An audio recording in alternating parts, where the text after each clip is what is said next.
ونلمدح محمد أبو بكر صديقين، ونلمدح محمد أبو بكر صديقين. نظره نظره يا سيدي يا صاحب التحقيق، إلا نظره يا سيدي يا صاحب التحقيق. وأنا داخل على عتابي على القبة الخضراء، وأنا سلام علیکم دوستان عزیز، روز همه شما بخیر شادی باشد. مهمانای کانال ما همه کسا خوش آمدید به کانال ما. رحمت برای دستگیریاتون، برای سخنهای نیکتون. دوستان عزیز، چقدر که دیدین امروز ما در مرکه دو روز بود مثل دعوای مرکه خاله جان مرکه داشتم. دخترکانم خیلی دسترخوان راست کردن. راستی آدم کودکدار یک کار میکنه میگی کودک خب نمیکنه، با دخترکی ما اوژه میشناسه دیگر رو خب نمیکنه، میگیرن شخص رونا گریه میکنه. دوستانی عزیز، این مرکه در عروسکا هم گپ زده بودن، نیکی عروسکا آمدن نتونستن، خیلی راهشون دور با کم ترگمی باد هوا بیزه شده بود، بارونگری دیگه اومدن نتونستن. با خیلی خاله جانم بگم که هر وقت خیلی مرکه کرده خشت برو را گپ میزنن.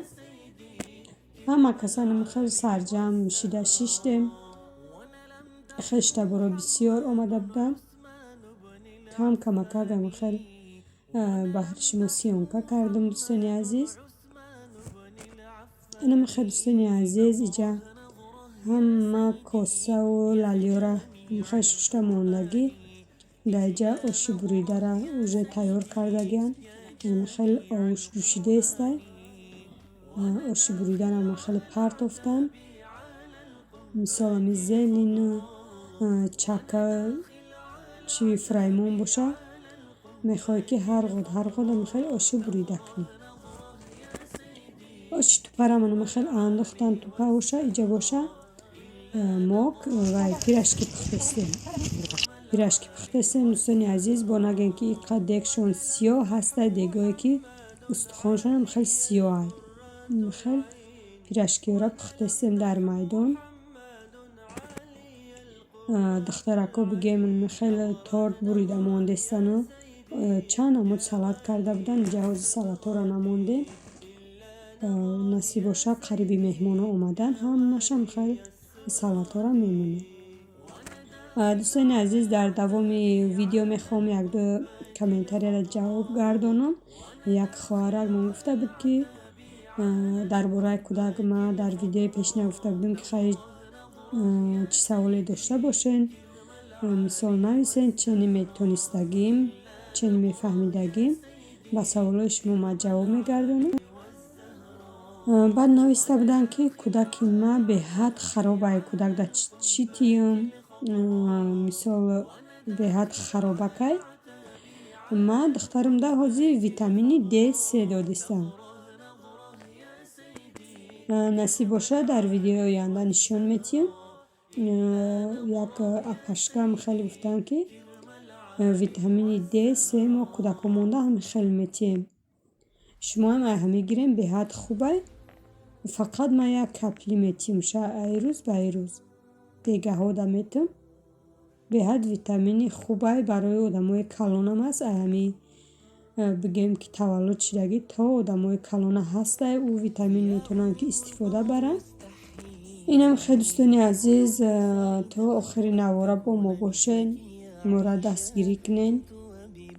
چخیلی که ویدیو پیشین را دستگیری کردین، اما خیلی دستگیری کنین دوستانی عزیز. و انشالله که نوارای خوب، نوارای بهترین ای پیشه ای بهر شما. اینجا بگیم که بیگه های شوی تلفونی ما هم که قاخش رو سینیماد نمیکنه، کم طرح خیره آمدگی.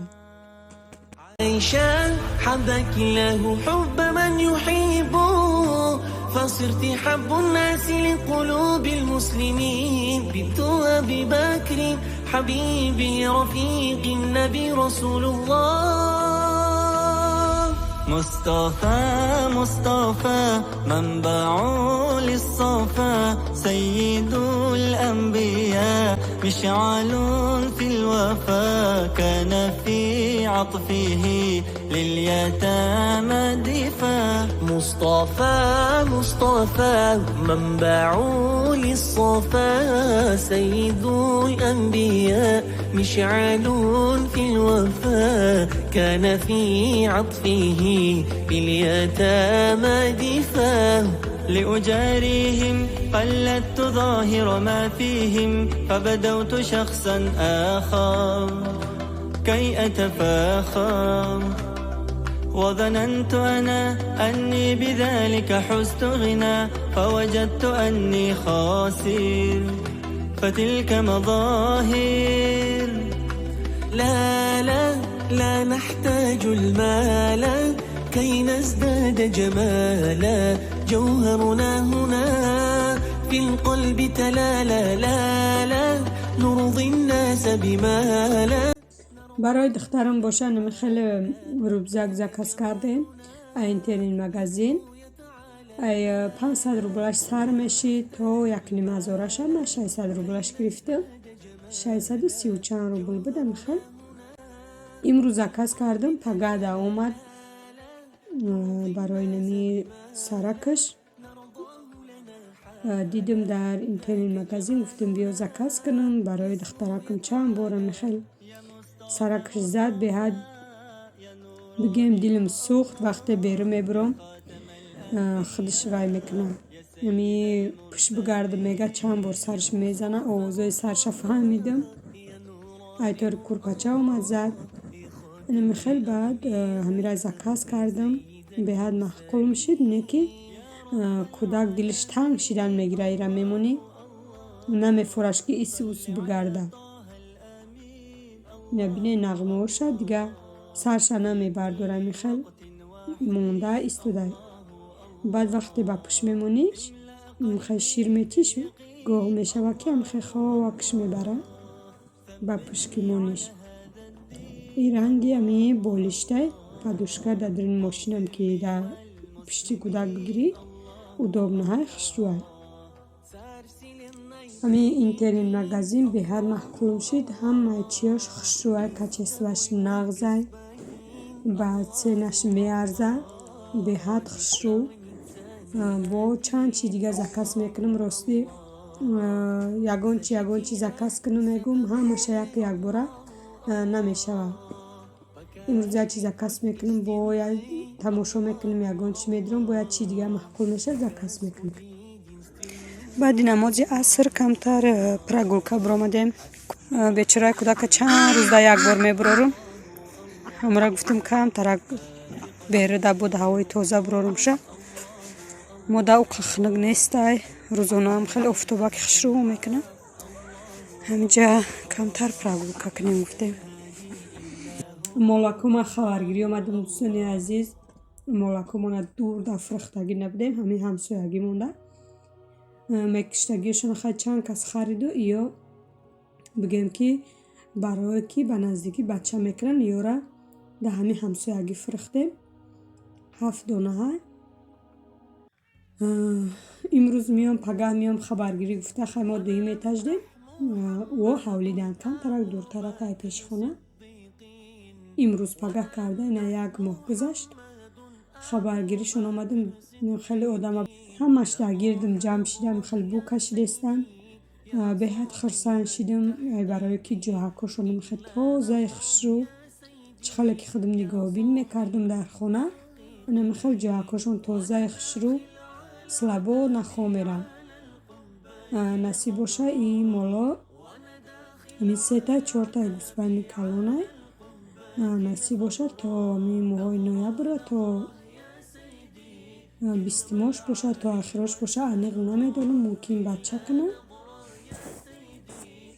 به هر مالکای خوبه انشالله که گرفتی هم برکت میوان خیلی مال چخیلی یه جا میبری تا یه امختش دنه غمت یعنی 7 هفته بگیم وانی کرده گیان غم شونده گیان حاضی باشه خچان میوین بیرون ده میگردم با میان نه بره باشه پسلینی بچه کردگیش 3 گونیکا بود. خیلی دفعه نمیدونم چند گونیکا بچه میکنه. خونهشون که در لوی راه هسته، ماشین راه که هسته، برای امی مالو وای میکنن. میتورن بای قمیچران میدوان خونه میاد. اینه مرغابی را بینین دوستان عزیز. طور امی کریشه ده توبه کردم. در زمین میگوی اگه چی نباشن طور کریشه برامده. نمیدونم چی خوردستن، خاک خوردستن، چی خوردستن. این درخته کوی هم اوژه خزان شدن، یک بار نمونده همه ریخت. این هم خیلی دوستان عزیز گواکوی همی همسایه ما یک دو کامنتری بود که شما چه خیلی در ایتاج زندگی میکنید که پیش خونتون پر روی خیلی مرغابی همشه همسایه مونه. ما که در ایتاجیم پیش خونه در خونه های زمینی های همشه همی همسایه های همی خاله جانم بگیم که کلینوش که همجا های چون من خیلی گاو دارم كلينوش عن قودرة إلا نظرة يا سيدي كرم العالي والزهراء وأنا لمدح محمد عالي القرة العين وأنا لمدح محمد عالي القرة العين نظرة نظرة يا سيدي يا والي الصبغات إلا نظرة يا سيدي يا والي الصبغات وأنا داخل على عتابي على القبة الخضراء وأنا داخل على عتابي على القبة الخضراء نظرة نظرة يا سيدي كرم العالي.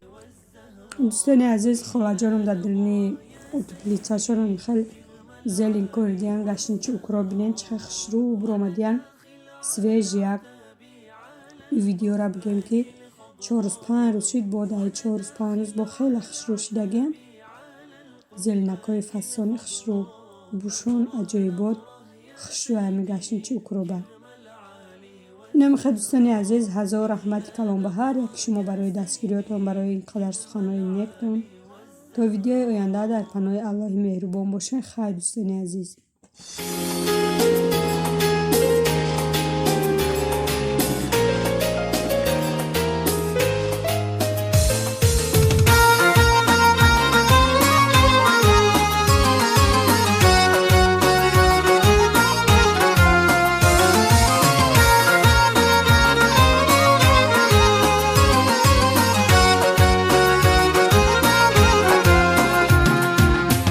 یک روزی غم و شادی گذشت در تلاشی قسمت و ناموس و نام باز یک خورشید ما را ترگو ماهی نو پیدا شد اندر افقشان باز یک خورشید ما را ترگو ماهی نو پیدا شد اندر افقشان شب بخیر هم نشینا شب بخیر شب بخیر هم زمین و شب